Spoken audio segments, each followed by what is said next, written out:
Once upon a time, most every place throughout this country, a youngster dreaming of playing team sports aspired to spend his summer on a Little League baseball team.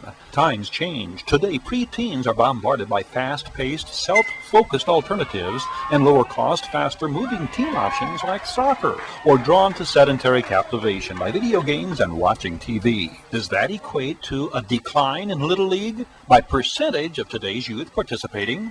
Yes. But by the number participating? No. This season, upwards of 6,000 youngsters participated in Little League throughout our greater Victor Valley.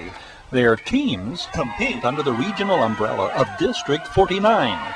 15 leagues produce softball and baseball teams throughout the valley, and from Barstow to Phelan's Sunset League and Lucerne Valley to Silver Lakes. District championship tournaments conclude play. This particular game's a battle for the district championship between Spring Valley Lake and Victorville Ribbons 9 and 10-year-olds.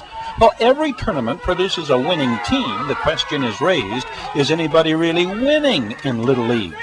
Since its inception, Little League has been rife with erosion of the spirit of the game by overbearing parents, most often the father who becomes manager to ensure his son's all-star status. This daddy ball prevalence is only overcome when a manager treats every player as if all youngsters were his own. Don't confuse that with playing every player the way their mother or dad expects. This game was rife with manager nitpicking and sniping, and unsportsmanlike behavior from unruly fans, to the point that the head umpire called it an embarrassment, warning both managers that any such behavior in the ensuing title game would not be tolerated. Tournament play brings out the best and worst in Little League.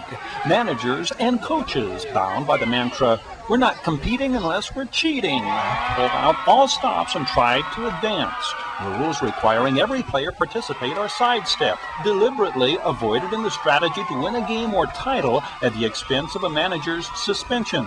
Calculated strategy, frequently successful in the win-at-any-cost creed. Similar to the use of a shaved bat by an 80-pound preteen who slugs 8 homers in postseason play. If you ain't cheating, you ain't competing. In light of the spirit of Little League and fair play, that's as tainted as biased officials. 3 District 49 championship teams advanced as Section 8 champions, and these Victorville American Junior girls battled here to try and become the 4th. Section tourneys draw visiting teams from outside the valley. Colton, the opponent in this Section 8 opener. What had brought the Victorville girls this far?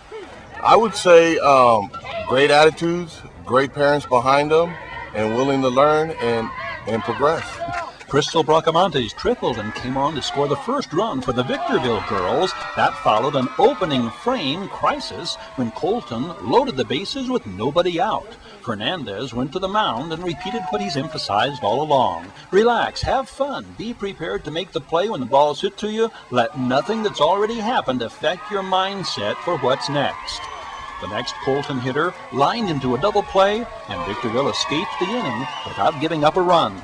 Strong defensive play was characteristic of the Victorville girls throughout the night. Second baseman Marissa Fernandez made a pair of excellent catches to save runs. Samantha Wilson started, striking out 3. Courtney Lara finished up on the mound. Colton would go on to win this first matchup in the double elimination affair.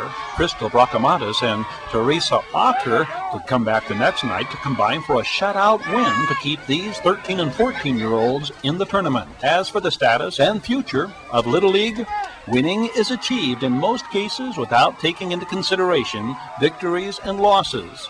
Entry-level youngsters from ages 5 through 8 continue being introduced to the delights and excitement of a team sport while being taught the rudiments of the sport and the concept of team play.